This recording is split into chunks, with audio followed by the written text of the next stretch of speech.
তোমরা সবাই জানো জাতীয় বিশ্ববিদ্যালয়ে অনলাইনে আবেদন করার ক্ষেত্রে ভর্তির অনলাইনে আবেদন করার ক্ষেত্রে একটা মাত্র কলেজে আবেদন করা যায়।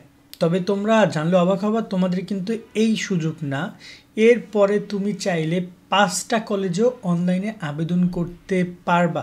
সেটা কখন?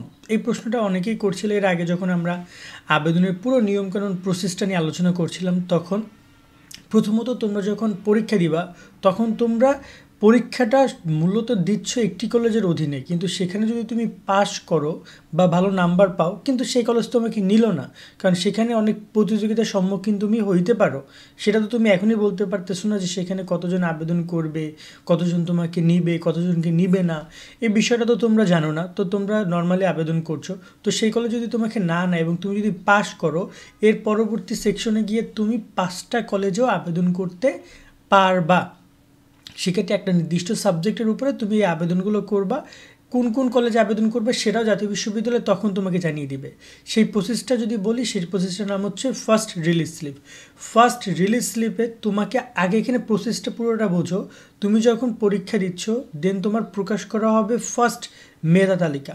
এই ফার্স্ট মেধা তালিকায় জানা যাবে কোন কোন শিক্ষার্থী ভর্তি পরীক্ষার পরবর্তীতে কলেজ পাচ্ছে, অর্থাৎ কলেজ তোমাকে নিয়ে নিবে। এই যে আবেদন তোমরা প্রাথমিক আবেদন করছো, প্রাথমিক আবেদনে তুমি একটা কলেজ সিলেক্ট করছো, কয়েকটা সাবজেক্ট সিলেক্ট করছো, তারা যদি তোমাকে নিয়ে নেয়, দেন ওইটা হচ্ছে প্রাথমিক আবেদনের এই তোমাকে, এবং প্রাথমিক আবেদন পরবর্তীতে প্রথম মেধা তালিকা। এবং প্রথম মেধা তালিকায় যে সকল শিক্ষার্থী, অনেক শিক্ষার্থী কলেজ পাবে, অনেক শিক্ষার্থী সাবজেক্ট পাবে, কিন্তু তার পছন্দ হচ্ছে না, বা যাদের পছন্দ হবে তারা ভর্তি হয়ে যাবে, যাদের পছন্দ হবে না তারা ভর্তি হবে না।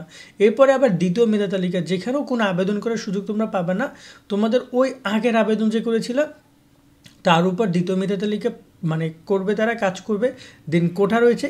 এরপরে শুরু হবে তোমাদের মূল খেলাটা, যেটাকে বলা হয় রিলিজ স্লিপ। এই জায়গায় তুমি আবেদন করবা, তোমাকে আবেদন করা, তুমি যদি কোনো কলেজে ভর্তি না হয়ে থাকো এতদিনে, যেহেতু প্রথম দ্বিতীয় কোটা গেল, কোথাও যদি তুমি ভর্তি না হয়ে থাকো, তখন যদি তুমি পাস করো এবং ভালো নাম্বার পাও, তার উপর নির্ভর করে তুমি তোমার মেরিট স্কোর উপর নির্ভর করে তুমি আরও একাধিক কলেজে আবেদন করার সুযোগ পাবা।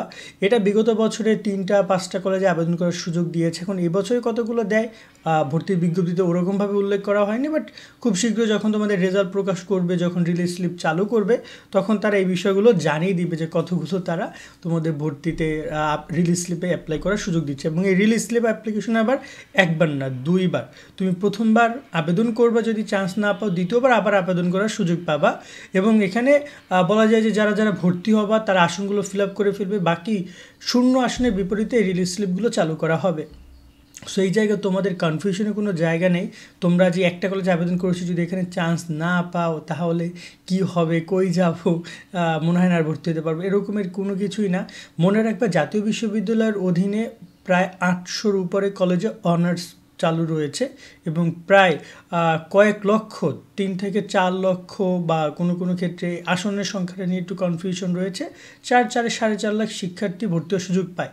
কিন্তু তারপর প্রতি বছর আসন ফাঁকা থাকে। কিভাবে তোমরা জানো? কারণ গ্রামের কলেজগুলোতে বা যে কলেজগুলো গভর্নমেন্ট নয়, অর্থাৎ প্রাইভেট কলেজ, যেগুলোতে একটু খরচ বেশি, সেসব কলেজে আসন সংখ্যা ফাঁকা থাকে, কারণ অনেকে ওইসব কলেজে পড়তে ইচ্ছুক নয়।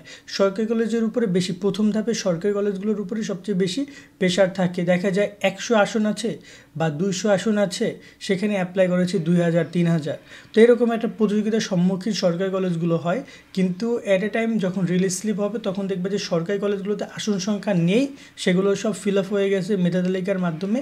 এখন হয়তো 2-4-5টা আসন সংখ্যা থাকতেও পারে, বাট বেশিরভাগ আসন সংখ্যা রয়েছে প্রাইভেট কলেজগুলোতে। তখন তোমাদেরকে কিছু না হলেও প্রাইভেট কলেজগুলোতে ভর্তি হতে হবে, কারণ তোমাকে তো পড়াশোনা কন্টিনিউ করতে হবে। সেই জায়গায় বলবো যে তুমি তোমার রেজাল্টের উপর নির্ভর করে প্রথম ধাপে একটা রিস্ক নিতে পারো, দ্বিতীয় ধাপে এসে তুমি রিলিজ স্লিপে তুমি তোমার সুবিধা মতো আবেদন করতে পারবে। এটা নিয়ে এক্সট্রা প্যারা খাওয়ার কোনো কিছু নাই। তারপর যদি তোমাদের কোনো প্রশ্ন থাকে, তোমরা কিন্তু কমেন্টে জানাতে পারো। আর যারা লাইক দাও না, সাবস্ক্রাইব করো না, করে রাখো নিয়মিত সব আপডেটগুলো সবার আগে পাওয়ার জন্য। ভালো থাকবে সকলে, আল্লাহ হাফেজ।